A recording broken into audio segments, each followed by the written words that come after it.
আসসালামু আলাইকুম। এরপর প্রশ্ন হলো, কোন কারণে একটা রোজা মিস হলে কয়টা রোজা রাখতে হবে? একটা রোজা মিস হলে রোজা রাখতে হবে কয়টা ভাই? একটাই। যদি আপনার অসুস্থতার কারণে হয় তাহলে তো আল্লাহ তাআলা মাফ করবেন, আর ইচ্ছাকৃত যদি না রেখে থাকেন আল্লাহর কাছে মাফ চাবেন, তওবা করবেন। আর কাজা হিসাবে কয়টা রাখতে হবে? একটার জন্য একটাই রাখতে হবে। আর এরপরে প্রশ্ন হলো, রাসূল সাল্লাল্লাহু আলাইহি সাল্লাম ছাড়া কোনো পীর বা ব্যক্তির নামে দরুদ পড়া যাবে কিনা? যেমন কোন কোন দরবারে বিভিন্ন পীরের নামে দুরুদ আছে, আসসালাতু ওয়াসসালামু আলাইকা অমুক বলে।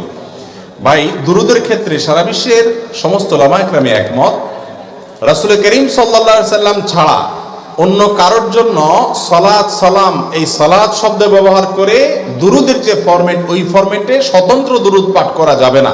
এটা মাকরুহ, অপছন্দনীয়, এবং এটা দোয়া এবং সৎ উদ্দেশ্যে করলেও ভালো না। বরং কি করতে হবে? নবী করিম সাল্লাল্লাহু আলাইহি সাল্লামের সাথে দুরুদের অন্যদের নাম যুক্ত করে, যে তার প্রতি এবং তার পরিবারের প্রতি, অন্য মুসলমানদের প্রতি, অমুকের প্রতি অন্যদেরকে যুক্ত করা যাবে। এটা রাসূল আকরাম সাল্লাল্লাহু আলাইহি সাল্লামের শানের দিকে তাকিয়ে